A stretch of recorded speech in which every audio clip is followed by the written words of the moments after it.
Une demande de... Je te dirais. Non, il y a un truc rouge qui se met en haut, il y a marqué démarrage de l'enregistrement. Maëva enregistre l'appel. Bon, ben voilà. Hop, c'est bon, parfait. Est-ce que tu peux commencer par te présenter peut-être? Ouais, oui, je peux tout à fait. Donc moi, je suis Sandrine Gouraud. Je suis multipotentielle, multicasquette, parce que maintenant, c'est très difficile de se ranger derrière une seule, en tout cas, activité. Je me suis formée à plein de choses, j'ai eu pas mal de certifications et au fil du temps, je me suis rendu compte que de dire ce que tu fais, eh ben, ça commence à prendre du temps et c'est surtout très réducteur. Donc aujourd'hui, je me vois plutôt comme une coach holistique, une thérapeute énergéticienne. J'aide les gens à avancer sur leur chemin de vie, à se libérer de leur gros sac à dos qu'ils ont rempli, soit des vies antérieures, si c'est la croyance de chacun, soit de leur enfance, de leur contexte environnemental. Voilà, j'aide les gens à avancer plus léger, vers une vie plus épanouie, plus en accord avec ce qu'ils sont. Voilà, cette fameuse vie de rêve qui correspond définition personnelle de chacun.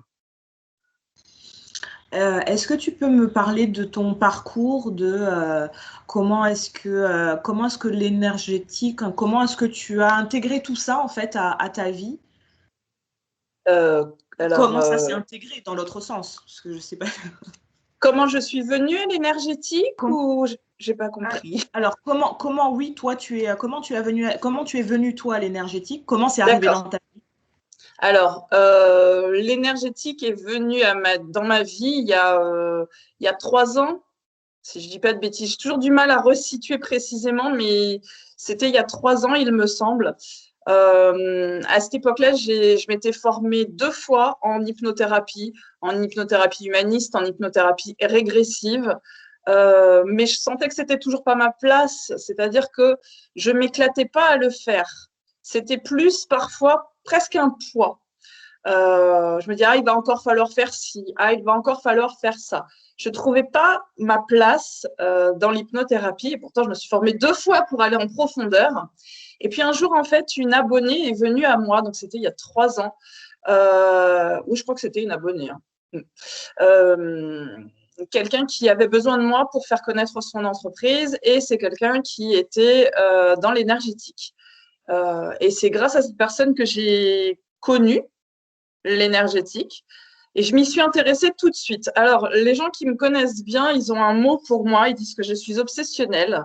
Et c'est très, très vrai. Alors, je pense que ça peut autant être un défaut qu'une qualité. Je pense que dans ce genre de cas, c'est plutôt une qualité. C'est-à-dire que quand je découvre quelque chose, ça devient une passion à fond. C'est ce qui fait que je peux intégrer les choses rapidement parce que c'est comme si le temps que je vais me consacrer à ça, donc là en l'occurrence l'énergétique, ça ne va être que ça. Je vais manger énergétique, je vais dormir énergétique, je vais vivre énergétique, je vais consommer tout ce qui peut exister en termes d'énergétique, par exemple. Donc, je vais intégrer énormément de choses. Mais c'est vrai que, voilà, souvent on dit c'est la partie obsessionnelle chez moi. Mais c'est ce qui fait que je progresse vite dans un domaine. Et ça a été voilà, une obsession, mais une obsession qui ne s'est pas arrêtée. Parce que souvent, moi, mes obsessions, elles virent vers une autre. Et c'est comme ça. Et ça ne s'est pas arrêté. Ça s'est pas arrêté. J'ai approfondi et j'ai surtout découvert que j'avais des facultés de ce côté-là. Alors, je ne sais jamais trop quel mot employer, faculté, capacité, mais s'il y a un mot que j'aime pas utiliser, c'est le mot don, par exemple, parce que ça place les gens au-dessus des autres et ça, j'aime pas du tout. Je pense que les capacités énergétiques, on les a tous.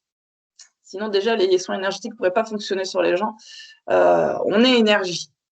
Donc, c'est vrai que je me suis jetée à corps perdu là-dedans de manière totalement passionnée et c'est ce qui fait que ça a complètement émergé. C'est comme si l'énergétique, c'était ça, moi, j'étais ça, et ça a quasiment fusionné à un moment donné.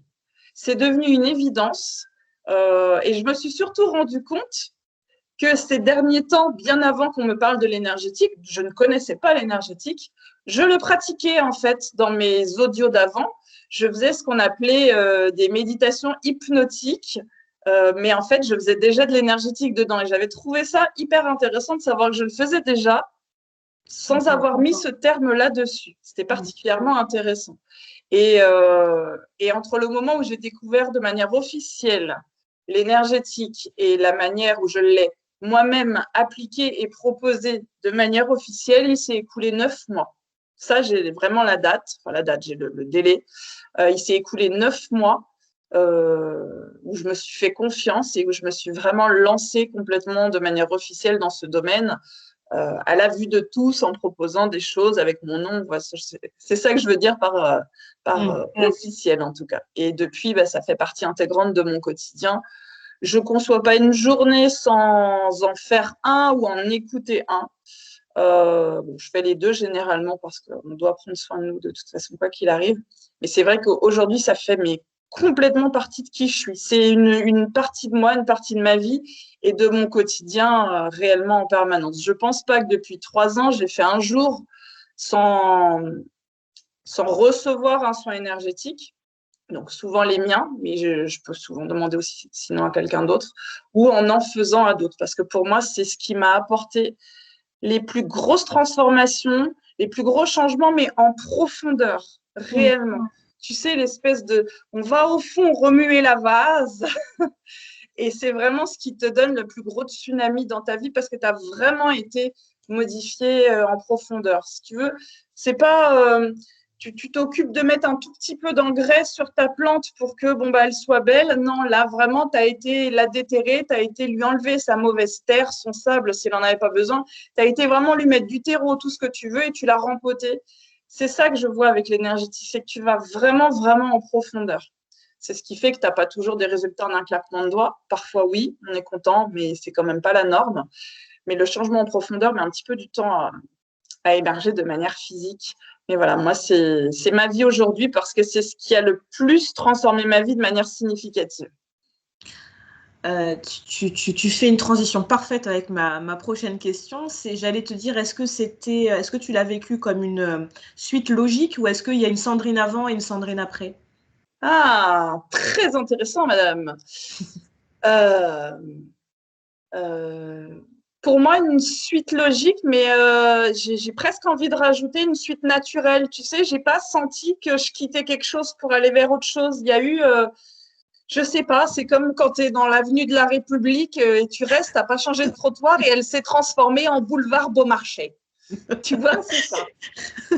Tu n'as pas, de toute façon, t'as pas changé de trottoir, mais la rue a changé de nom. Je ce que tu ne me sais dis. pas si ça parle comme image, mais c'est vraiment ça en fait. C'est comme si c'était la même ligne. Voilà, pour moi en tout cas. Hein, donc, mais oui, pour moi, il y a une Sandrine avant et une Sandrine après, mais dans tellement de choses dans ma vie aussi. Tu sais, il y a une Sandrine avant ma première formation d'hypnothérapeute et une Sandrine après. Je suis revenue, je voyais les choses de manière complètement différente. Mais comme il y a une Sandrine d'avant, une histoire d'amour, et une Sandrine après, une histoire d'amour, comme il y a une Sandrine qui, avant déménagement et changement de vie, et une Sandrine après. Tu vois, je ne sais pas si c'est le cas pour tout le monde, mais souvent, moi, je constate qu'il y a vraiment un avant-après dans beaucoup de choses de ma vie. C'est-à-dire, quand je dis avant-après, c'est souvent un truc palpable. C'est-à-dire qu'il y a un véritable état d'esprit et je sens vraiment que mes actions et mes croyances aussi, et voilà, ma façon d'être et de faire et de parler, de m'adresser aux gens est complètement différente. Ça, sans le moindre doute, je le perçois moi-même, tu vois.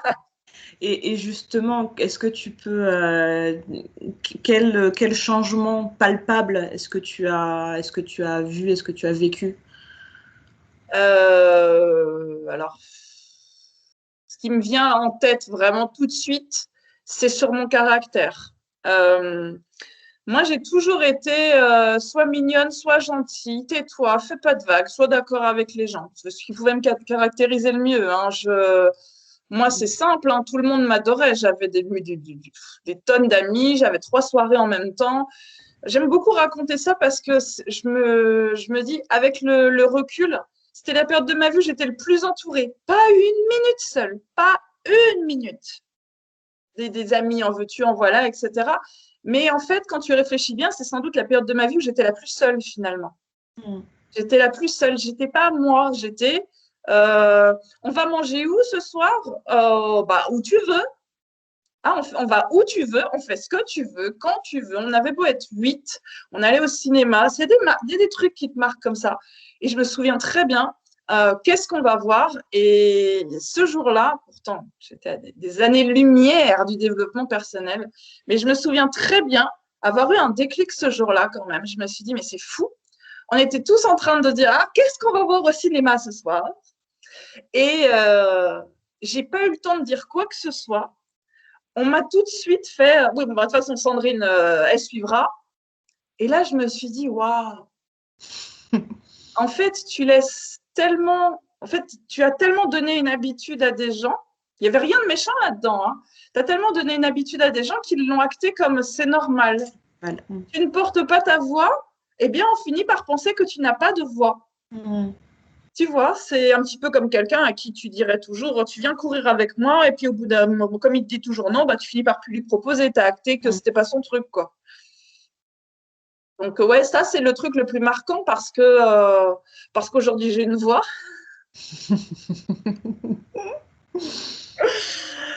J'ai une voix, je dis ce que je pense. Ça aussi, je fais la différence entre dire ce que tu penses de manière totalement malveillante et impromptue à quelqu'un qui n'a rien demandé et oser réellement donner ton opinion quand on te la demande.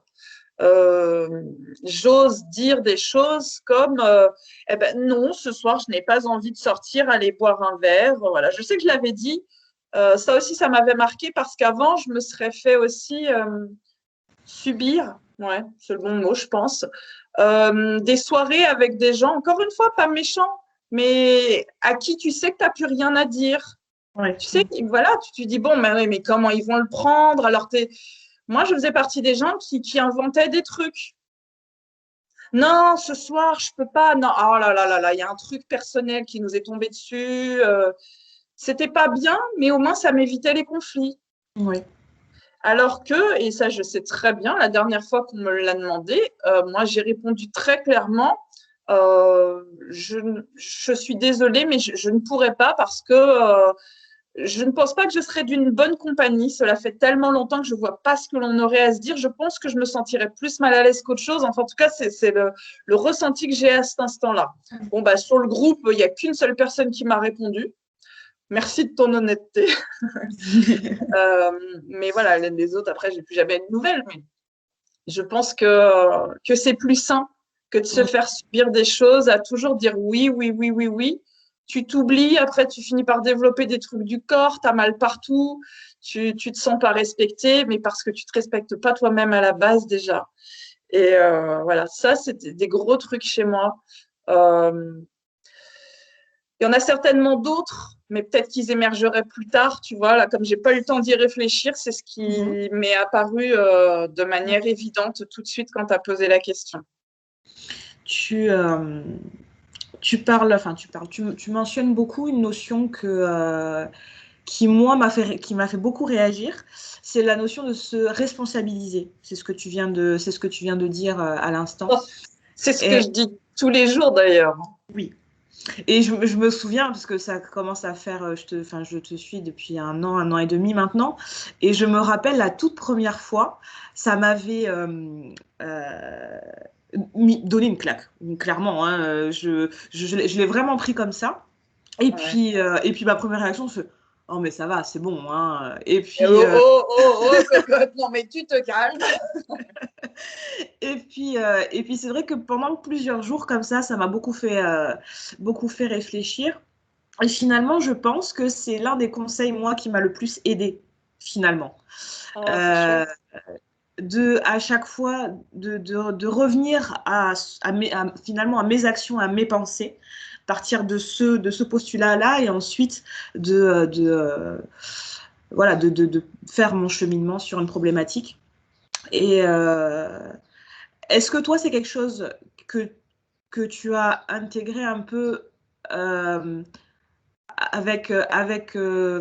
envie de dire, avec l'arrivée de l'énergétique dans ta vie, mais est-ce que c'est quelque chose que tu as mis en place à ce moment-là ou c'est quelque chose que... Intégrer le fait de se responsabiliser sur sa vie. Ouais, est-ce que c'est... D'aussi loin que je m'en souvienne, je pense pas avoir eu souvent la responsabilité sur ma vie.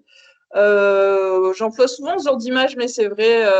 Moi, j'étais plutôt une grosse poissarde. Enfin, je me voyais comme une grosse poissarde et du coup, bon, on en rigolait, hein.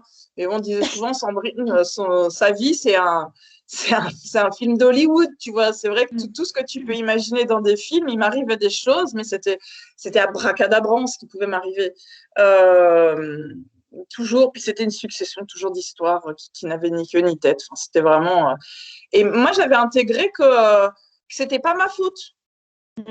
Tu vois, j'étais cette fille qui se voyait comme une poissarde, à qui il arrivait toujours des trucs, mais tu as envie de dire, tu es sûr que tu n'es pas en train de nous lire le synopsis du dernier film, là, de Cheyenne Aman.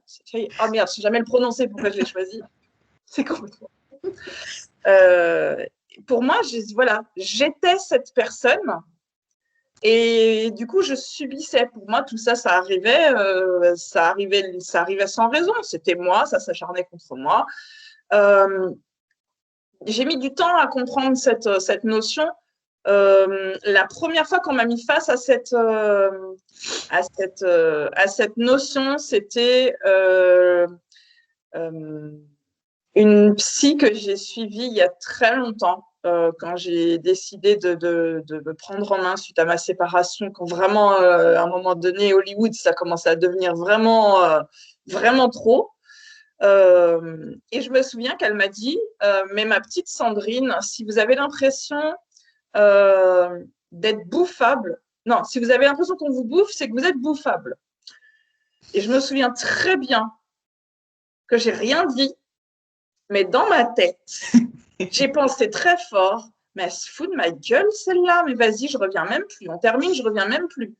Je viens pour trouver des solutions, c'est de ma faute. Parce que c'est ça, en fait, le truc compliqué, c'est que quand tu parles de reprendre la responsabilité de sa vie, à 95%, les gens entendent « culpabilise-toi ». On est tous pareils, tu prends la culpabilité parce qu'en fait, tu te dis « mais donc, ça veut dire que je suis responsable de ce que je vis aujourd'hui ». Généralement, ce n'est pas des trucs super. Sinon, tu acceptes en gros la responsabilité ça, assez facilement. Et du coup, tu prends ça comme tu te sens coupable. Ah non, donc je suis nulle, je n'ai pas réussi à faire mieux, etc., etc. Donc moi, c'est la première fois que j'ai été mise face à cette notion. Et tout comme toi, c'est une claque. Et il m'a fallu 15 jours derrière. J'ai repris rendez-vous, tu vois, donc c'est que ça me parlait.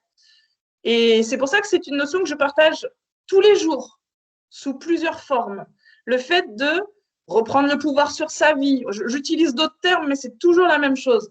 C'est-à-dire se rendre compte qu'aujourd'hui, on est le pur produit, le pur résultat, la somme de tous nos choix, de toutes nos décisions, de tous nos schémas de pensée, de tous nos schémas de croyance. Voilà, on est ce résultat-là. On a énormément de pouvoir, mais il faut comprendre que si à partir d'aujourd'hui, on veut avoir mieux, créer mieux, on ne peut pas avoir des croyances à double vitesse. C'est-à-dire que tu ne peux pas te dire oui, la loi de l'attraction, je vais créer des choses. Mais alors, par contre, je refuse complètement d'avoir créé les choses jusqu'ici.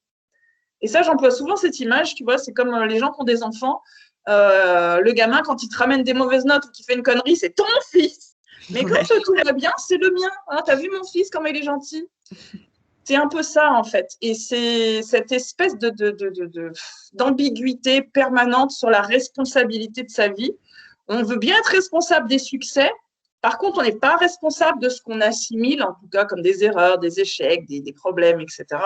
Et pourtant, c'est pour moi obligatoire pour pouvoir faire évoluer sa vie. Parce que si par défaut, tu penses vraiment que tu es entouré de cons, que les gens, ils sont là que pour t'emmerder, que de toute façon, tu peux rien faire, tu subis, t'as pas le choix, le fameux « j'ai pas le choix », bah, tu peux pas évoluer, puisque par défaut, tu es en train de dire que t'as pas la main sur ta propre vie.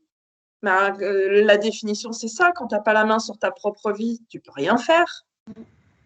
Donc, mais c'est aussi parallèlement, c'est aussi hyper déstabilisant. Cette reprise de pouvoir, c'est aussi effrayant puisque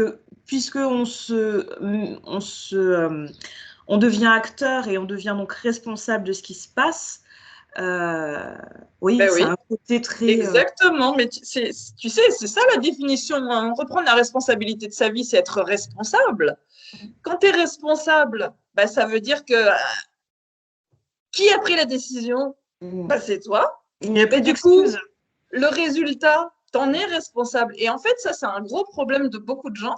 On est tous pareils. C'est dur d'avoir la responsabilité d'un truc. D'ailleurs, c'est pour ça qu'on cherche toujours un coupable pour les choses. C'est ça. Parce que c'est qui a la responsabilité de ça? Qui est responsable? Ben, quand quelque chose s'est mal passé, c'est plus rassurant de se dire, mais je ne suis pas responsable. Je ne suis pas responsable de la fin de mon mariage. Je ne suis pas responsable de ma vie d'aujourd'hui. Je ne suis pas responsable de ces gens qui sont dans ma vie. Je ne suis pas responsable de...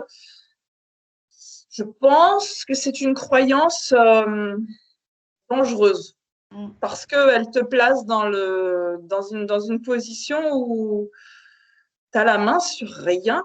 C'est les autres. Puis ça nous évite aussi de regarder en face certaines parts de nous. Ben oui. Mais c'est merveilleux parce que quand tu acceptes ça, tu sais que du coup, tu peux créer de meilleures choses. Si tu acceptes le fait que tu as créé des choses moins sympas, des trucs dont tu te serais bien passé, ben, tu peux créer mieux. En fait, c'est la même énergie. Tu la mets au service d'un truc chiant ou d'un truc cool, mais c'est la même énergie en vrai. Donc, les croyances à double vitesse, c'est une plaie, hein, parce que la loi de l'attraction, c'est hyper à la mode. Mm. Hyper, hyper à la mode. Il y a même des gens qui, je veux dire, zéro spiritualité, mais ils te parlent quand même de la loi de l'attraction. Je veux dire, tout le monde en parle aujourd'hui. Sauf que elle ne peut pas marcher pour tout le monde, la loi enfin, elle marche pour tout le monde, mais beaucoup de gens vont dire ça ne marche pas pour moi, la loi de l'attraction. Ben, souvent, on va te dire, allez, à 95%, c'est parce que tu n'acceptes pas le fait que tu as déjà créé des choses. Tu ne Mm. commences pas à créer à partir d'aujourd'hui, tu peux commencer à créer mieux, mais tu ne commences pas à créer à partir d'aujourd'hui, tu as déjà commencé à créer depuis longtemps. Et si tu refuses toute cette partie-là, tu ne peux pas accéder à la partie de devant. C'est juste pas possible. Et c'est un des plus gros blocages des gens. Ceux qui disent en général, la loi de l'attraction, ça ne fonctionne pas pour moi. Souvent, ils ont complètement rejeté d'avoir créé des trucs moins sympas. Tu disais que la loi de l'attraction était à la mode ces dernières années, et tout comme l'est un peu Je crois que tu en parlais il n'y a pas si longtemps, en plus de cette injonction au bien-être, à aller bien tout le temps. Hier soir, Ah c'est voilà, vrai, j'ai fait ma publication hier soir là-dessus. je me suis dit que j'avais vu ça Euh, passer, et ça résonnait avec une conversation que j'avais eue il n'y a pas si longtemps avec une amie où il y avait cette pression à aller bien, à toujours montrer. ouais. Bah, en fait, pour être très clair avec toi, moi, je la ressens pas du tout. Mais pas du tout, du tout, du tout. J'ai fait cette publication parce que j'ai lu ça à droite à gauche. Et c'est devenu un peu récurrent. J'ai vu des commentaires sous des posts de copines, etc. Ou même un article, mais je ne sais plus où, qui parlait de cette injonction au bonheur, cette injonction au bien-être.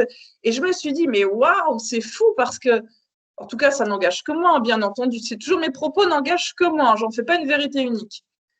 Moi, je la ressens pas. C'est-à-dire que j'ai jamais ressenti la pression du sois heureux. Si tu tires la tronche ou que tu dis un truc pas bien, ça va pas.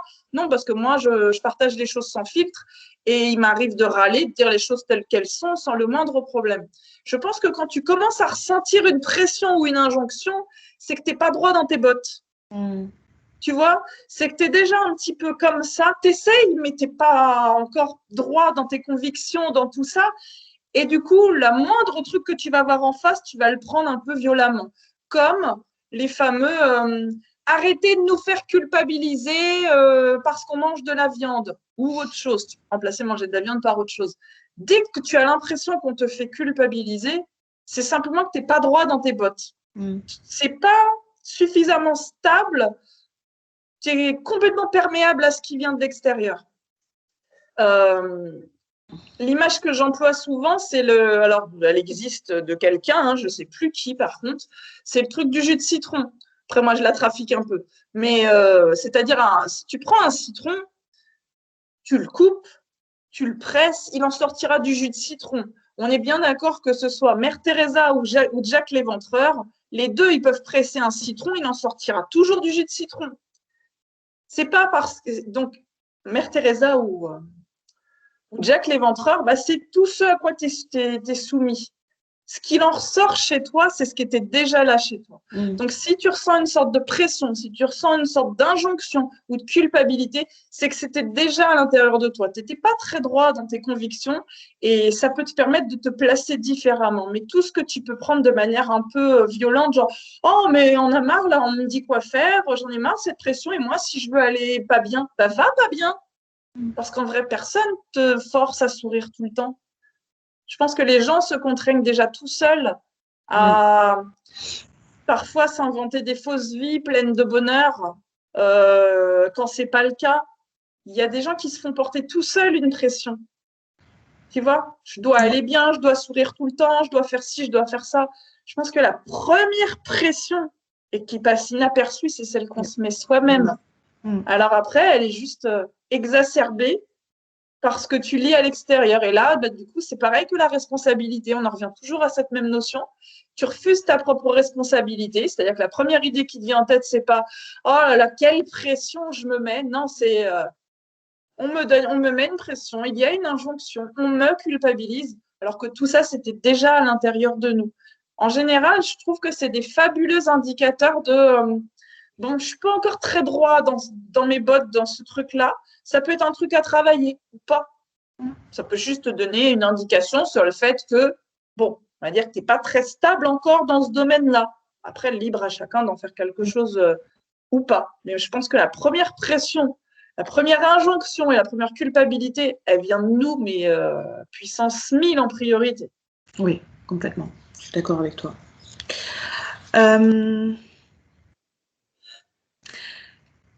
Si je te demandais une définition, donc, selon toi, bien entendu, du bonheur. J'ai pris le pli de toujours caser une bonne dizaine de fois que ce que je dis, c'est ma vérité à moi. C'est pas quelque chose… moi, j'aime bien faire cette nuance pour que chacun prenne ce qu'il a à prendre, laisse ce qu'il a à laisser et se dise pas… voilà, j'aime pas les discours où on fait passer les choses comme c'est ça. Oui. Donc, vas-y, on va essayer de faire du Wikipédia à ma façon. Donc, qu'est-ce que le bonheur selon toi? On a 4 heures là. On a 4 heures parce que qu'est-ce que le bonheur? Mais écoutez, je ne crois pas qu'il y ait de… Non, mais le bonheur. Le bonheur, si tu vas chercher à la définition de base, c'est l'absence de souffrance. Eh ben, bon courage. Parce qu'en vrai, de la souffrance, t'en vis tous les jours. Différentes échelles, différents niveaux, mais la souffrance, t'en vis tous les jours. Alors, tu as la grosse souffrance, bien évidemment, mais voilà, tu as les niveaux, les échelles, comme tu as la souffrance physique, comme tu as la souffrance psychologique, la souffrance émotionnelle. Mais l'absence de souffrance, je pense qu'elle n'existe pas. Et quand elle existe, elle est très éphémère. Parce que les vrais moments de bonheur où la souffrance est complètement absente de l'image, c'est rare parce que tu as tout de suite un état émotionnel qui reprend le dessus. C'est peut-être une peur que ce que tu es en train de vivre là, tu ne le mérites pas vraiment, on va te le retirer. Quelque chose va forcément arriver. Un truc arrive juste derrière, c'est un état de souffrance. Et du coup, le bonheur, voilà, le bonheur ne peut pas être là en permanence. C'est l'absence de souffrance. Ça, c'est vraiment la définition de base. Après, c'est difficile de donner une définition du bonheur dans le sens où c'est vraiment propre à chacun. Pour certains, le bonheur, c'est de tout plaquer et d'avoir une maison en écoculture, je ne sais où. Pour d'autres, c'est de vivre en dehors de la France sur une île. Pour d'autres, c'est d'avoir un boulot stable à vie. Pour d'autres, c'est d'être artiste. Donc, je pense que la seule définition qui pourrait contenir tout ça, ça serait d'être et de faire ce qui nous fait nous sentir bien. C'est la seule chose que je pourrais dire pour que ce soit adaptable à tous, puisque le bonheur est vraiment une notion très personnelle. Et selon toi, est-ce qu'il existerait un secret? Un secret au Non. bonheur? Il y a un truc que je dis souvent, mais j'aime bien en fait ce genre de phrase, mais c'est valable pour tout. Pour le bonheur, pour la minceur, pour tout, le travail. Les gens sont sans arrêt en recherche du fameux secret que l'on vous cache. Mais en vrai, il n'y a pas de secret. Quelqu'un qui veut perdre du poids aujourd'hui, sauf pathologie médicale, il sait très bien, il n'y a pas de secret. Quelqu'un qui veut changer de travail, il n'y a pas de secret. Quelqu'un qui veut améliorer sa vie, il n'y a pas de secret. On se persuade que si notre vie, elle est comme elle est aujourd'hui, c'est parce qu'on n'est pas encore au courant. Il y a un truc, il y a un secret qui existe quelque part, mais bon, on ne l'a pas partagé encore avec moi. Et c'est pour ça que tu pourras publier tout ce que tu veux, tous les livres, toutes les vidéos. Fais miroiter le fait qu'il y a un secret. Un secret que seul 1%, 3%, 5% de la population connaissent. Alors là, c'est la ruée. Mais il n'y a pas de secret en vrai. Il n'y a aucun secret pour améliorer sa vie. Tu sais, il y a beaucoup de gens qui viennent vers moi, souvent plein d'admiration, qui me disent « Waouh, c'est génial ce que tu as fait de ta vie, etc. J'aimerais vraiment que tu m'aiguilles un petit peu sur ce qu'il faut faire, etc. » Après, ça, c'est délicat, mais quand tu leur dis simplement le nombre le temps que je passe par jour depuis des années à mon développement personnel et spirituel, 2 heures minimum, je t'assure que 9 fois sur 10, on me dit « Non, mais attends, c'est beaucoup trop. Moi, j'ai pas le temps. » Il n'y a pas de secret. Il n'y a pas du tout de secret. Quand on cherche un secret, ce qu'on cherche en petit caractère, c'est quelque chose qui va me faire prendre un raccourci, me faire gagner du temps. Si je pouvais ne pas y passer une blinde dans ma journée, eh ben, ce serait bien cool, ma bonne dame. C'est ça que ça veut dire un secret, en vrai. Bon, c'est ma définition, ça parlera peut-être pas à tout le monde, mais pour moi, derrière, t'as pas un secret, t'as pas un petit raccourci, un truc là où toi, tu y passes 2 heures, mais moi, je vais y passer 5 minutes et j'aurai le même résultat. Ça n'existe pas. Ça n'existe pas. Je prends souvent l'exemple des abdos. Prends une personne, on s'en fout, hein, c'est juste pour l'exemple, une personne qui va faire 5 abdos tous les dimanches, eh ben, elle n'aura pas le même ventre à la fin de l'année que celle qui aura fait ça tous les jours. C'est valable pour tout. C'est valable pour absolument tout. Donc, en vrai, non, il n'y a aucun secret. Il n'y a aucun secret. Par contre, il ne faut pas lésiner sur le temps que tu passes sur quelque chose. Tu veux apprendre une langue, eh ben, tu t'y mets à fond et tu vas y passer 3 heures par semaine. Oui. Tu veux reprendre le sport, eh ben, il va falloir t'y mettre aussi sérieusement. Tu veux manger mieux, il va falloir t'y mettre sérieusement. Tu veux acquérir des connaissances, il va falloir y consacrer du temps. Il n'y a pas de secret, il n'y a pas de raccourci. Il y a juste une grande volonté et surtout un engagement. C'est-à-dire vraiment de te dire, je fais ça pour ça. Donc, je vais tenir sur le long terme parce que je sais que c'est important pour moi. Aujourd'hui, comme je te le dis, je passe minimum 2 heures sur mon développement personnel et spirituel. Minimum 2 heures. C'est-à-dire que les 2 heures, j'en suis certaine. Maintenant, je sais que ça fait plus, mais j'arrive plus à quantifier au-delà de 2 heures. Je lis au moins une demi-heure par jour.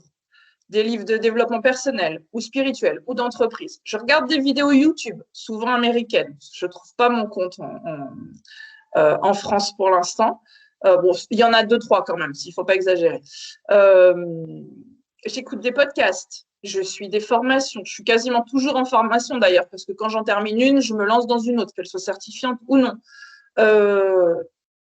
J'ai fait des soins énergétiques pour moi-même. Là, je ne parle même pas de ceux pour les autres. Tout ça, mis bout à bout, je prends soin de moi, de mon développement personnel, spirituel, d'entreprise, au moins 2 heures par jour. J'ai conscience que vu de l'extérieur, et sans doute il y a quelques années, on m'aurait dit il va falloir que tu passes 2 heures par jour pour avoir vraiment de gros résultats. J'aurais certainement dit non, mais c'est pas pour moi parce que je suis pas une personne motivée à la base. Je suis pas une personne qui s'engage vraiment. Hein, c'est autant ce que l'on dit de moi, mais c'est très vrai. Je ne suis pas une personne qui s'engage, je suis quelqu'un qui se lasse très vite. Moi, je fuis tout ce qui est forme d'engagement parce que, voilà, je suis, comme je te disais au début, en quelque sorte obsessionnelle. Moi, je vais vraiment à fond dans quelque chose, ce qui me permet de vite passer à autre chose. Je ne survole pas les sujets parce que si tu survoles les sujets, c'est comme faire 5 abdos tous les dimanches. Tu as été une petite essence à la fin de l'année de ce qu'est le sujet et tu ne l'as pas approfondi, tu ne le maîtrises pas en quelque sorte. Donc, moi, c'est plutôt comme ça que je vois les choses. Et j'étais vraiment pas ni une personne motivée, ni une personne engagée à la base. Par contre, j'ai un pourquoi qui est très clair. Et c'est ce qui fait que chaque jour, c'est pas une corvée. C'est pas écrit sur un tableau comme c'était d'ailleurs au départ, faire 30 minutes de lecture par jour. Au début, c'était marqué parce que c'était la routine que je m'imposais en quelque sorte. Là, c'est pas du tout marqué, c'est un besoin. C'est un besoin de prendre un bouquin, de le lire, de surligner. C'est un besoin d'écrire dans un carnet, c'est un besoin d'écrire des tonnes de contenu que je poste d'ailleurs pas, mais peut-être que je posterai un jour. Des fois, je poste des trucs un an plus tard. De regarder des vidéos, de machin. C'est devenu un mécanisme hyper naturel. Je crois qu'on appelle ça routine, je crois. Mais pour dire que c'est possible, en fait, de partir d'une personnalité qui n'a pas de motivation, qui veut surtout pas s'engager sur le long terme. Moi, tu me dis, un programme sur 12 semaines, le 2 est en trop. Parce que dans ta semaine, je vais commencer à montrer des signes de défaillance au bout de 3 jours. J'aime pas. Moi, c'est vrai que ça, c'est des choses avec lesquelles j'ai du mal. Donc, je ne me fixe pas qu'il va falloir travailler sur 12 semaines. Je me fixe plutôt le fait que j'ai parfaitement conscience aujourd'hui des bienfaits que ce genre de routine, ça apporte. J'ai parfaitement conscience aujourd'hui que les 2 heures que je consacre chaque jour, alors pas consécutives d'ailleurs, et puis pas toujours au même moment, tu vois, c'est flexible quand même. J'ai parfaitement conscience que ces 2 heures-là, sans ces 2 heures-là, je ne serais pas qui je suis aujourd'hui. Ça ne se développerait pas aussi bien. Il n'y aurait pas autant de choses bien que j'aurais pu créer. Je vois vraiment une différence, pour revenir comme au sujet de tout à l'heure, un avant et un après. C'est vraiment hyper important parce que vraiment une routine dédiée, c'est ce qui manque beaucoup aux gens. Ça manque beaucoup et je le comprends. Je comprends, c'est difficile si les gens sont comme moi de ce côté-là, sans motivation, un problème avec l'engagement, un programme sur 4 semaines, un programme sur 12 semaines, c'est difficile. C'est difficile, mais ça te met face à la réalité. Si tu prends un programme sur 4 semaines et que tu n'as même pas réussi à compléter la première semaine, je veux dire, tu as laissé passer un soir, tu vois, tu n'es pas motivé. Tu n'es pas motivé. Tu vois, moi, j'ai créé un programme que j'ai mis en ligne le premier jour de l'année. Il est sur 21 jours. C'était le mien. C'est-à-dire, c'est le programme que je m'étais créé 2 ans plus tôt, alors que j'ai amélioré depuis, bien évidemment, et puis j'ai surtout personnalisé pour les autres, sinon il n'y avait aucun intérêt. Sandrine, tu es forte, bah oui, mais si tu t'appelles pas Sandrine, c'était un peu con. Mais j'avais prévenu tout de suite. On est le 1er janvier. Le prenez pas parce qu'on est le 1er janvier. Le prenez pas en vous disant 21 jours, c'est rien. Je dis parce que selon les statistiques, et c'est une réalité, dans une semaine, la moitié des gens sont plus là. Mais au moins, tu sauras pourquoi tu n'es plus là. Parce qu'il y a beaucoup de gens qui sont hyper motivés. En tout cas, c'est l'énergie qu'ils ont sur le moment. Si tu dis que tu es super motivé dans un domaine, mais que très rapidement, tu as montré des signes de faiblesse, de défaillance, tu as sauté un jour, etc., c'est que tu dois revoir en profondeur ton pourquoi. C'est-à-dire, pourquoi tu t'es lancé là-dedans? D'ailleurs, ta vie, elle allait peut-être pas mal. Mais tu t'es persuadé peut-être en regardant la vie des autres, tu t'es dit, tiens, ça serait peut-être bien moi aussi que je sois en maillot de bain à travailler avec mon ordinateur à Bali. C'est peut-être pas ta vie. C'est peut-être pas ta vie et tu t'es mis en tête de changer ta vie alors que ta vie elle te correspond. Il faut vraiment redéfinir son pourquoi en profondeur. Parce que quand ton pourquoi, il est en accord avec ce que tu es et ce que tu veux, tu lâches vraiment pas. Et là, c'est vraiment une personne sans aucune motivation et qui fuit l'engagement qui te le dit. C'est-à-dire que quand ton pourquoi, il est tellement fort, et pour toi surtout, c'est pas pour les autres, c'est pas pour la société, c'est pas pour rentrer dans le moule, c'est pas parce que tes parents, ils voulaient que. Non, c'est toi. Bah, t'abandonnes pas parce que c'est vraiment pour toi. Après, je peux pas faire mon cas de généralité non plus. Voilà. Ouais. Non, non, mais je suis tout à fait d'accord avec ça. Surtout que je suis en plein dans une nouvelle, où je suis en train d'essayer de me forger là, une espèce de mindset sur pareil, ma routine Fais bien, c'est matinale. important. C'est Et, très important. Et c'est vrai que moi, je faisais partie des personnes qui disaient je suis pas du matin. Voilà, c'est un truc que je me dis, mais je me suis dit toute ma vie. Mais Je c'est ne suis pas. formidable, mais en plus, tu t'en rends compte. Donc, mais Ah, mais oui. franchement, c'est formidable. Oui, Et puis, il y en a des gens, je ne suis pas du matin, je ne suis pas. Oui. c'est ça. Et c'est vrai que toute ma vie, ça a été ça. Et puis un jour, je me suis dit, mais si j'ai envie d'être du matin, en fait. Mais c'est formidable. Et du coup, ouais, je me suis là forgé voilà, une espèce d'une routine où je m'y tiens. Mais c'est pas. C'est avant tout pour changer mon état d'esprit. Ouais. Et puis aussi parce que je me force à aller courir le matin, ne serait-ce que 10-15 minutes, mais puis, je travaille derrière mon ordinateur, donc il a fallu que je trouve un temps pour moi, et le matin c'est le seul moment, donc à un moment donné il y a des concessions à faire, et du coup c'est assez, euh, c'est assez hallucinant de voir ce que je pensais être et ce que je peux être si j'en ai envie, en fait. C'est génial. Mais cette phrase, elle est juste géniale. C'est vrai, et tu constates une différence. C'est vrai, il y a beaucoup de gens qui disent ça, je ne suis pas du matin. Moi, j'ai dit ça pendant longtemps aussi, alors que c'est faux, c'est le matin que j'ai le plus d'énergie. Ouais, je ne suis pas du matin, ou je ne suis pas de ceci, je ne suis pas cela, mais après, tu peux étendre, hein, je suis trop vieux, je suis trop jeune, c'est pas mon style, je ne suis pas assez machin.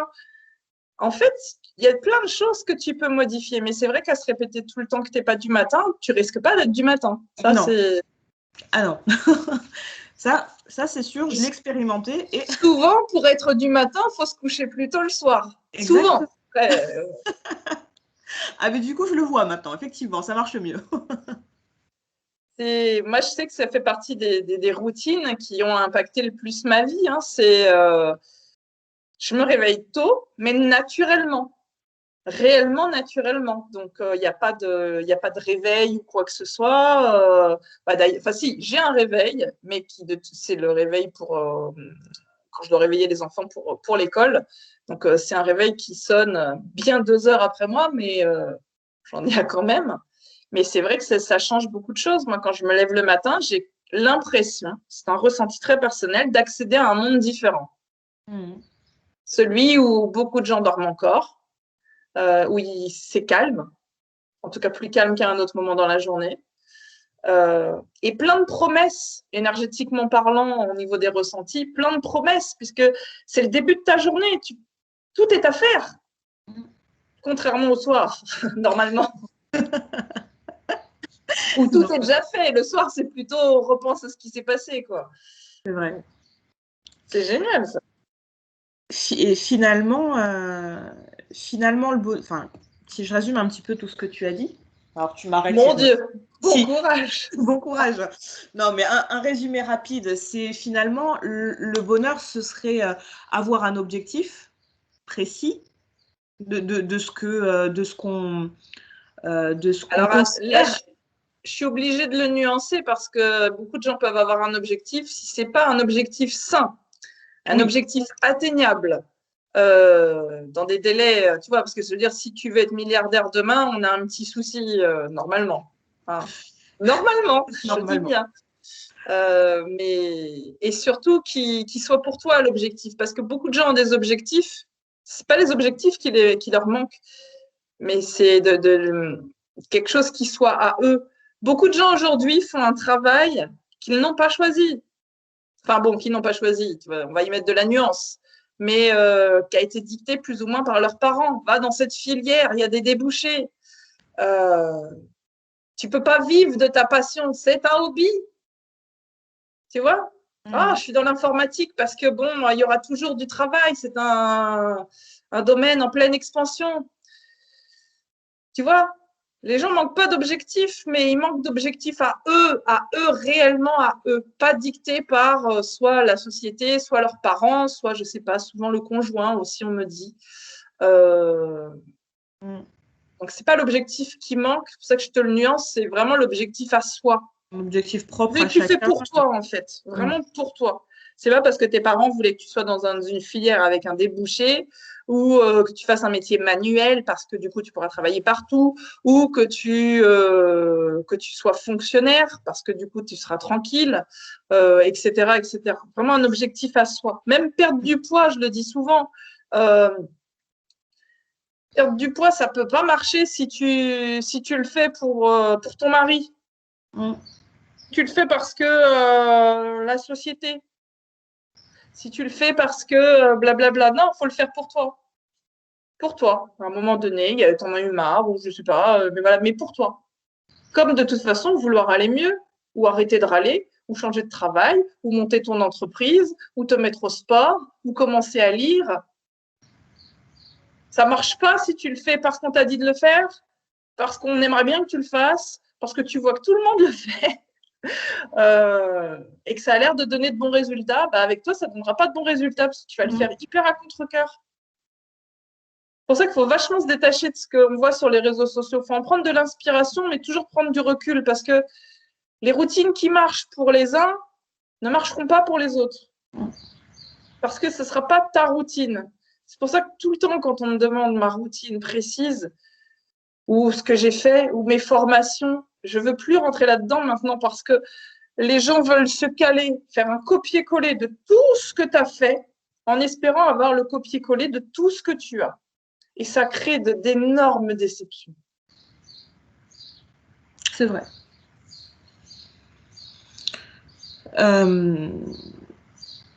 Donc, se trouver un objectif propre à soi et puis finalement, ensuite, mettre en place des actions précises et des actions concrètes, un peu comme un sportif qui s'entraînerait.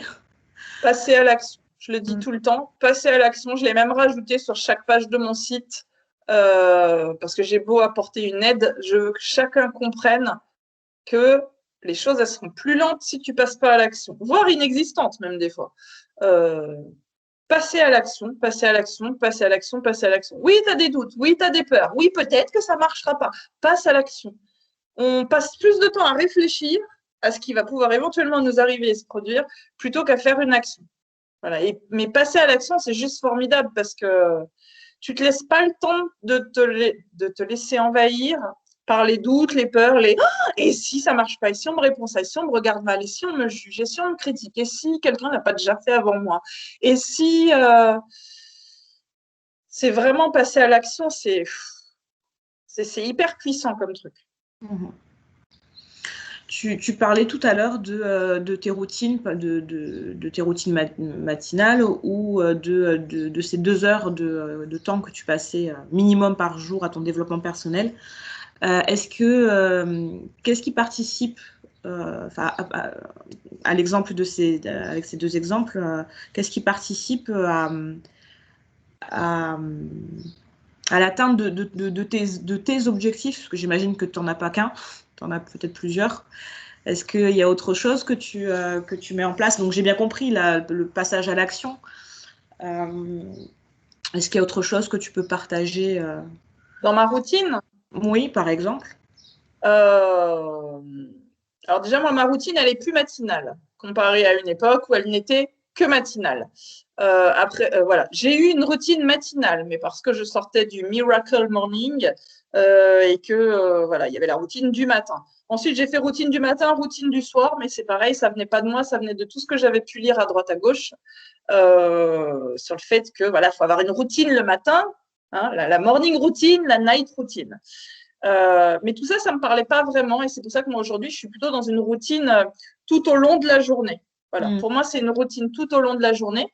Mais ce que je fais, oui, bien sûr, ça, je peux le partager sans le moindre souci. D'ailleurs, j'avais fait un podcast dessus à l'époque, mais il faudra vachement que je le mette à jour parce que ma routine a complètement changé depuis. Donc, ma routine, chaque jour, je danse. Je danse sur à peu près, je dirais, 4-5 chansons dans ma journée. C'est plutôt des chansons qu'on range dans la catégorie spirituelle ou ecstatic dance. Mais voilà, si les gens, ça les intéresse, il suffit de taper sur Spotify ecstatic dance. Et voilà, c'est des danses un peu, enfin, c'est des musiques un peu tribales, un peu spirituelles, etc., où tu sens bien que tu vas te connecter à quelque chose. Moi, honnêtement, je sens bien qu'il y a une énergie qui monte. Je m'exprime complètement, que tu danses bien ou pas bien, tu t'en fous, tu fais des mouvements et je t'assure, c'est énergisant en fait, parce que tu te libères, tu libères ton pouvoir, tu libères ton énergie et c'est vraiment hyper fort. Du yoga, mais qui dans mon cas s'apparente plus à du yoga étirement, je dirais, en toute honnêteté, environ 5 minutes par jour, pas plus. Parce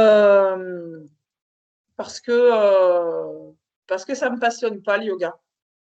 Donc, c'est juste pour apporter de la souplesse à l'intérieur de mon corps. Voilà, ça va avec ça. Comme je te disais tout à l'heure, je lis une demi-heure par jour. Alors, je n'ai pas le chrono en main, mais c'est une bonne demi-heure, voire parfois 40 minutes, on va dire. Et c'est des livres de développement personnel, des livres de développement spirituel, des livres de développement d'entreprise. Et je suis en lecture active. C'est-à-dire que je surligne, j'ai un surligneur rose, et je surligne ce que je trouve impactant sur le moment, ce que je trouve percutant, la phrase que j'ai envie de retenir, parce que les livres, après, je ne reviens pas dessus, mais je vais les rouvrir et ne relire que les passages surlignés en rose pour me remettre cette empreinte de ce qui m'a marqué au moment où j'ai découvert le livre. Tu vois, donc ça, c'est hyper important pour moi. Ce qui fait que quand je reprends un ancien livre, en 10 minutes, je peux avoir relu l'essentiel qui m'avait marqué.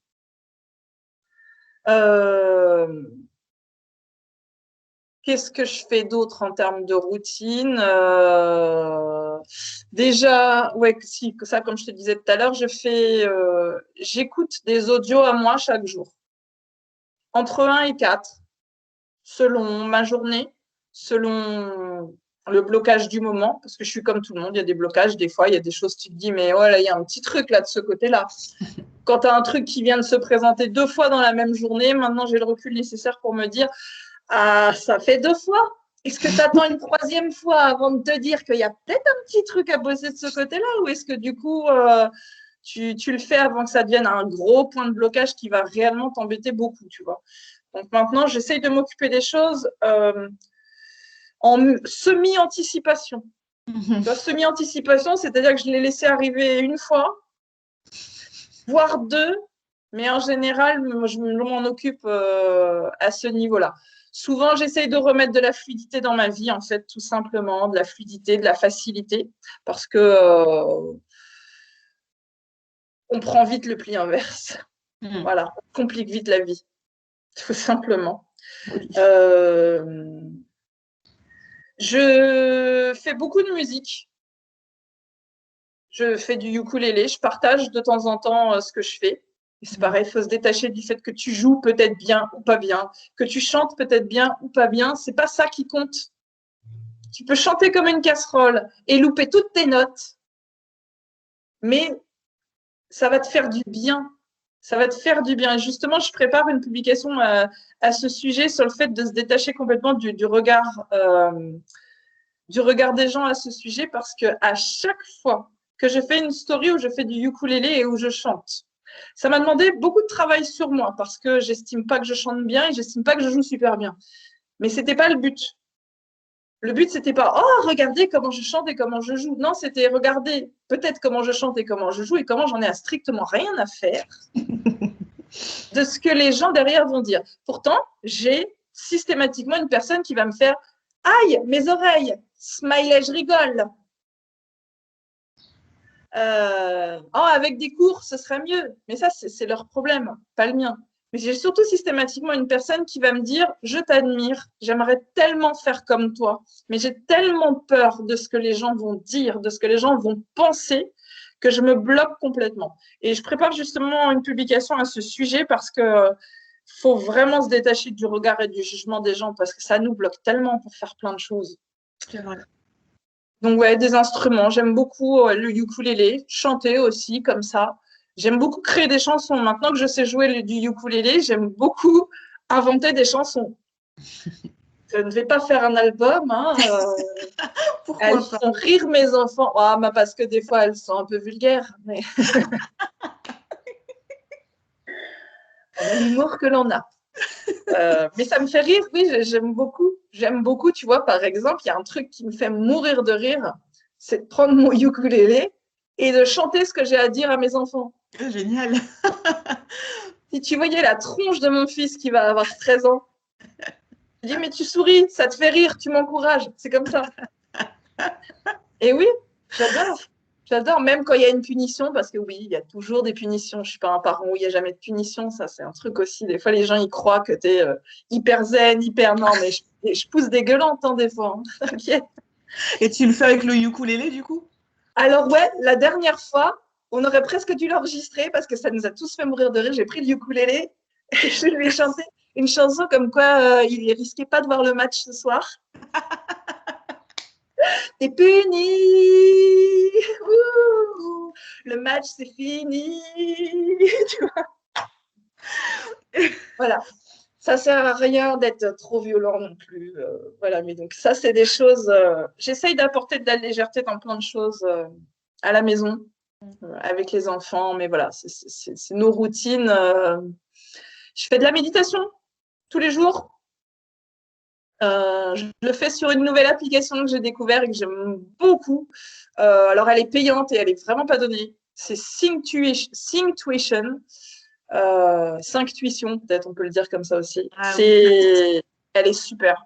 D'accord. Elle est super parce que c'est la première, peut-être que d'autres ont développé ça depuis, franchement, je ne sais pas, mais c'est la première à avoir intégré les sons binauraux. Mm-hmm. Et c'est vraiment profond.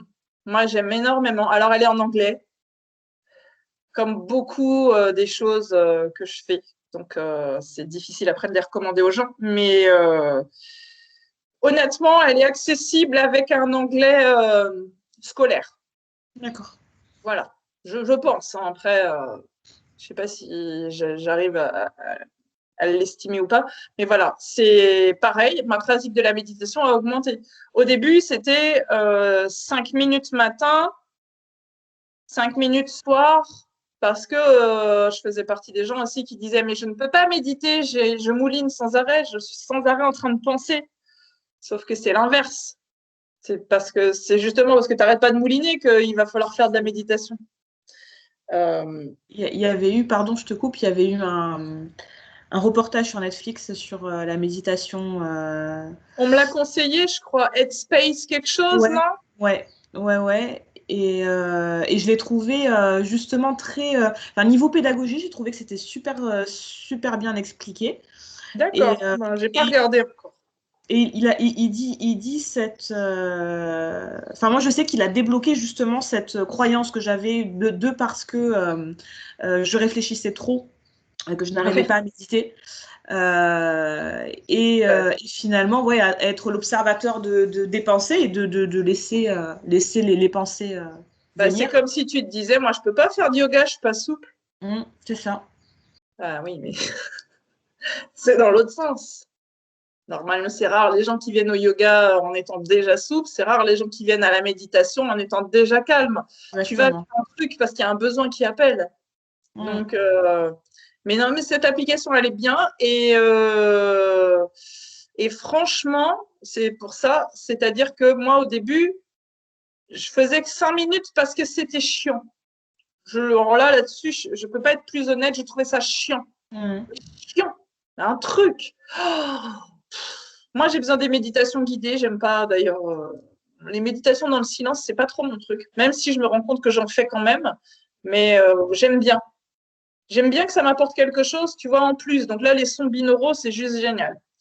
Après, je suis pas pro sur les sons binauraux, donc je vais pas en parler parce que je sais plus exactement ce que ça fait, mais ça a un rapport avec des fréquences qui parlent plus ou moins bien à certaines parties de ton cerveau en fonction de ce que tu veux. Voilà, j'en parle pas bien, par contre, ça c'est clair. Et tu vois, par exemple, sur Synctuition, les méditations font 30 minutes, enfin 26 minutes. Au début, tu m'aurais dit, vas-y, va faire une méditation de 26 minutes.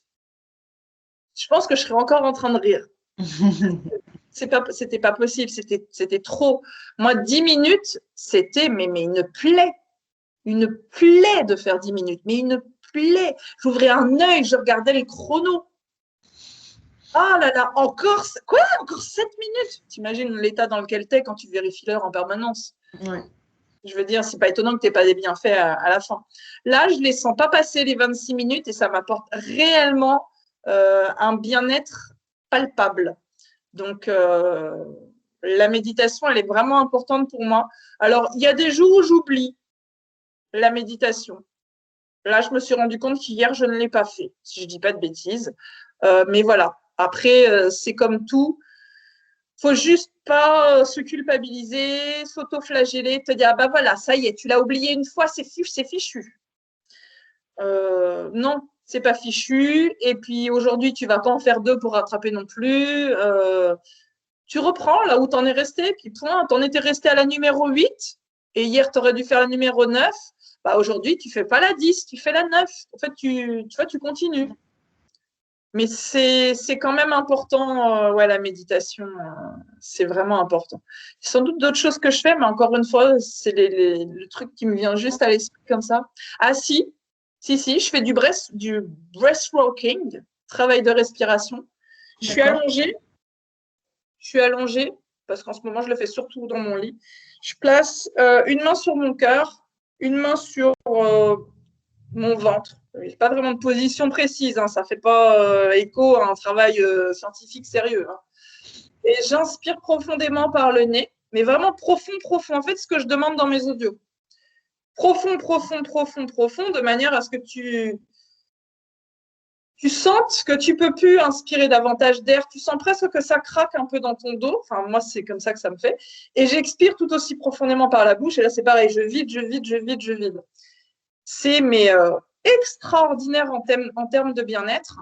Et en général, je profite de ce moment-là pour travailler mes visualisations. Voilà. Maintenant, mes visualisations, elles ne durent plus une plombe comme elles pouvaient durer avant. C'est pareil, je me contraignais à des choses qui ne me parlaient pas. Maintenant, mes visualisations, elles sont plutôt courtes. C'est-à-dire que je peux visualiser un truc à la fois. La gratitude, c'est hyper important. Alors, tantôt je les écris, tantôt je les dis à voix haute. C'est pareil, je me suis détachée du fait qu'il fallait toujours écrire pour que ce soit mieux, pour que ça ait une vraie force. Moi, il se trouve que j'aime bien parler au ciel, à l'univers, et je pense que ça a la même force. En tout cas, je le pense. Si je peux me permettre de faire une petite parenthèse par rapport à ça, parce que je sais que tu as fait beaucoup de stories par rapport à ça, par rapport au fait que tu parlais enfin, à voix haute pour exprimer tes gratitudes et puis tes demandes aussi. Oui. Et je sais que ça avait... je me suis rendu compte, grâce à tes stories, que je n'arrivais pas à le faire. Ah. C'est quelque chose qui, vraiment, je n'arrivais pas à le faire. Quand j'ai commencé, moi, à reprendre un peu ma vie en main, j'aime pas ça, mais bon, voilà, quand j'ai commencé à... Voilà. Reprendre la main sur ta vie, peut-être, ouais. Tu peux dire... Non, je sais pas, c'est une expression que j'ai... reprendre ma vie en main, oui, bon. Peut-être pas bon, on l'a dirigé comme des pieds, alors on l'a repris en main. J'ai fait c'était une conseillère en bilan de compétences un jour qui m'a dit est-ce que vous avez déjà entendu votre voix? Je dis, quand je parle, je l'entends ma voix. Elle me dit est-ce que vous avez déjà entendu crier et vraiment entendu votre voix? Je dis j'ai jamais crié, enfin j'ai jamais hurlé Elle me dit, ben, un jour, C'est essayez. intéressant ce qu'elle dit quand même. Ouais. Un jour, essayez dans la voiture, fermez toutes les vitres si vous voulez, si vous n'avez pas envie qu'on vous entende, ou dans un endroit à l'écart et criez. Ouais, ok. Alors, ça a été l'un des exercices les plus durs de ma vie. Ben oui. Et Combien de gens ne supportent pas de s'entendre et d'entendre leur voix? ouais. C'est un exercice d'ailleurs super stressant que je fais moi en enregistrant et du coup en me réécoutant aussi constamment. Et du coup, c'était la première fois où j'ai entendu ma voix. Et ça a débloqué un truc. J'ai eu l'impression de m'entendre pour la première fois, réellement. C'est génial ça. Et Vraiment très bien. Pardon? C'est vraiment super.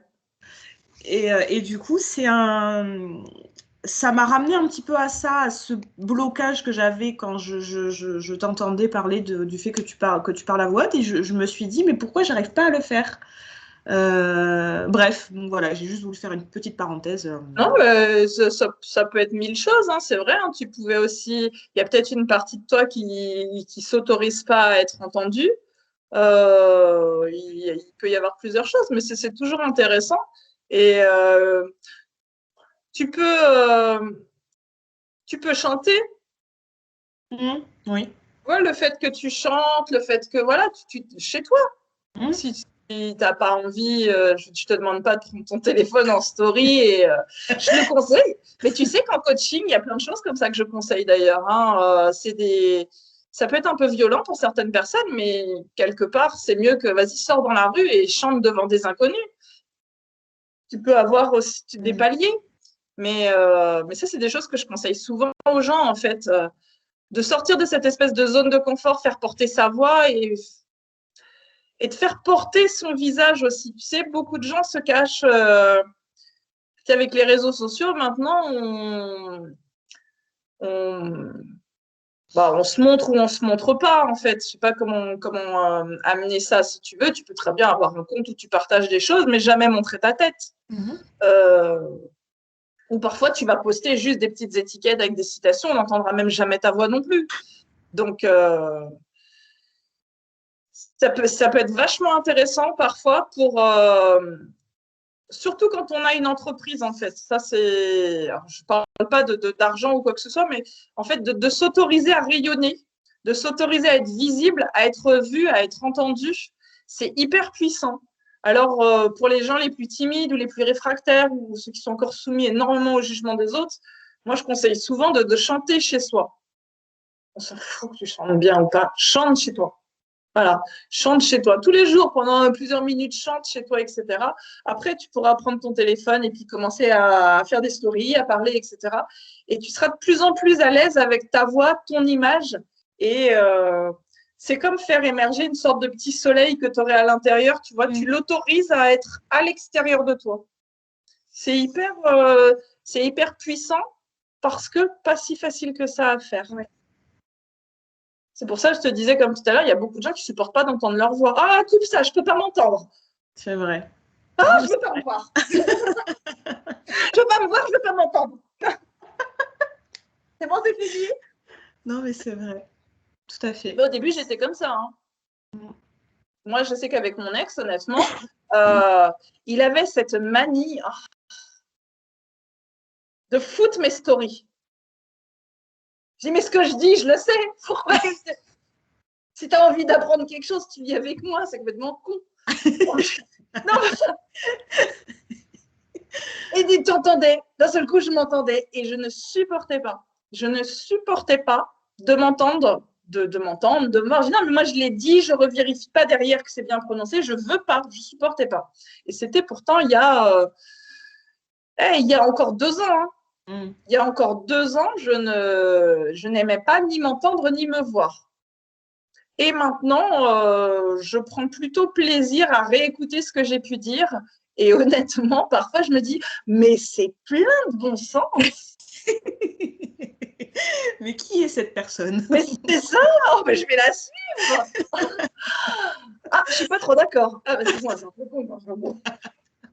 Mais donc, voilà, encore une fois, pour illustrer le fait qu'on peut passer d'un état à un autre. Ouais. On n'est pas aujourd'hui figé. Voilà, non. Et des fois, c'était il n'y a pas si longtemps que ça, tu vois. Il y a encore 2 ans, j'avais peu de volonté et j'étais pas capable de m'engager. Je ne supportais pas de me voir ou de m'entendre. Donc, 2 ans plus tard, le chemin, il est juste énorme.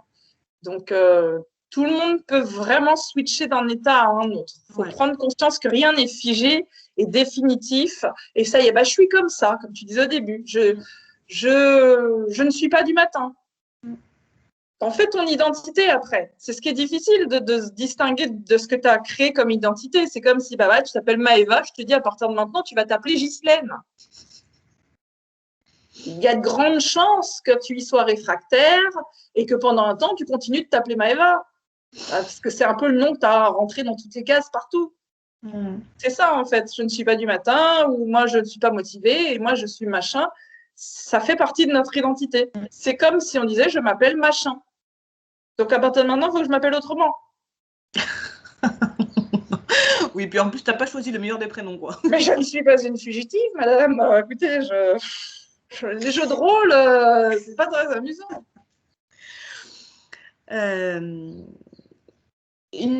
Ma dernière question serait, on parlait tout à l'heure au début de la Sandrine avant l'énergétique et de celle aujourd'hui, je ne vais pas dire après, puisqu'il y en aura peut-être d'autres, sûrement. Qu'est-ce que... Tu as remarqué qu'on est beaucoup, hein.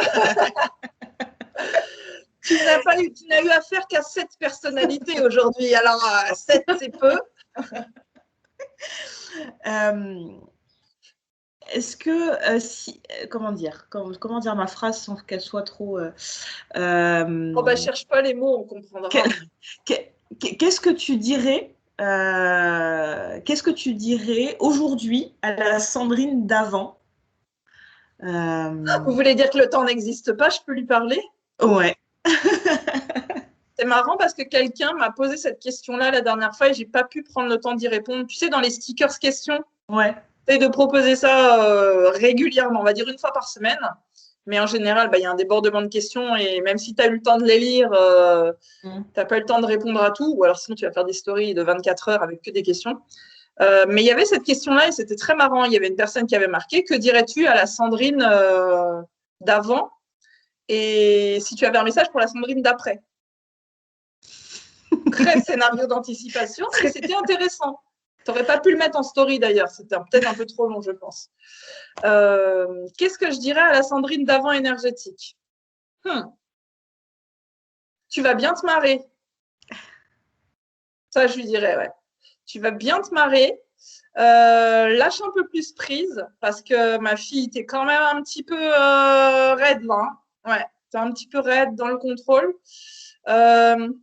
Les choses ne sont pas toujours comme elles semblent être. Vois plus loin, regarde plus loin. Sandrine, d'avant l'énergétique, qu'est-ce que je pourrais lui dire d'autre? Écoute-toi. Écoute-toi, tu sais. Faites ce que j'ai pu apprendre ces 2 dernières années.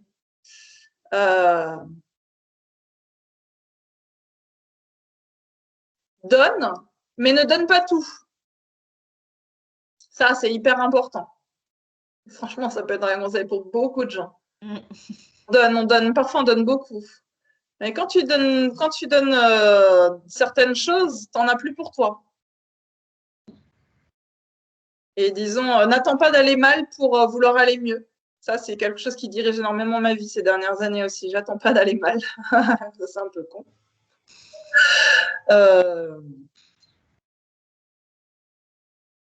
Je lui dirais que tout est possible. Parce que il y a 2 jours, j'ai enregistré un podcast avec Fatia. Et on a notamment discuté du fait qu'aujourd'hui, je vis ce que j'ai clairement demandé à manifester dans ma vie. Et qu'aujourd'hui, je n'avais pas envie de manifester autre chose actuellement, j'avais envie de profiter de ça. Donc, parce qu'on est toujours en train de vouloir manifester un truc nouveau avec la loi de l'attraction. Hein. Qu'est-ce que je peux manifester d'autre? Et parfois, c'est bien de se rendre compte que petit ou gros, tu as obtenu quelque chose que tu voulais vraiment. Que tu vis aujourd'hui quelque chose que tu voulais vraiment vivre. Et de prendre le temps de le savourer pleinement. Ça, c'est quelque chose que je me dirais, donc. Déjà que tout est possible, que ne pense pas toujours à viser petit. Viser grand, c'est le travail de mes 6 derniers mois environ. Viser grand. Avant, je ne me serais jamais autorisée à viser grand. Pour moi, ce n'était pas pour les gens comme moi. Mais quelque part, tu vois, tout ça, je conclurai aussi par ne change surtout rien. Parce qu'en vrai, si je pouvais avoir une incidence sur la Sandrine d'avant énergétique, peut-être que je lui dirais des choses qui la changeraient, forcément, à un point où elle ne serait pas la Sandrine d'aujourd'hui qui est ce qu'elle est et qui propose ce qu'elle propose. Donc, je lui dirais sans doute, avant toute chose, ne change absolument rien. Parce que tout ça, ces doutes, ces peurs, voir petit, vouloir toujours manifester des choses, vouloir trop donner, m'en épuiser, etc., etc., trop écouter les autres, essayer de faire ce que les autres me disent que je dois faire pour mon entreprise, etc. C'est ce qui a fait que j'en suis là aujourd'hui. Donc, quelque part, je lui dirais surtout, ne change rien, aie confiance. C'est tout. Je trouve que c'est une magnifique conclusion. Oh là là, imagine, t'aurais dit, c'est une conclusion de merde, on la refait. Oh la même émotion, mais tu mets d'autres mots. Oh non. Et là, je vais te dire, et puis en même temps, s'il te plaît, fais le dauphin ou fais la tasse, tu sais, comme dans les cours d'interprétation. Mais le dauphin, je peux. Oh non, ça fait trop longtemps que j'y arrive. Bon, mais c'est tout pour moi. Alors, attends, déjà, je vais arrêter parce que...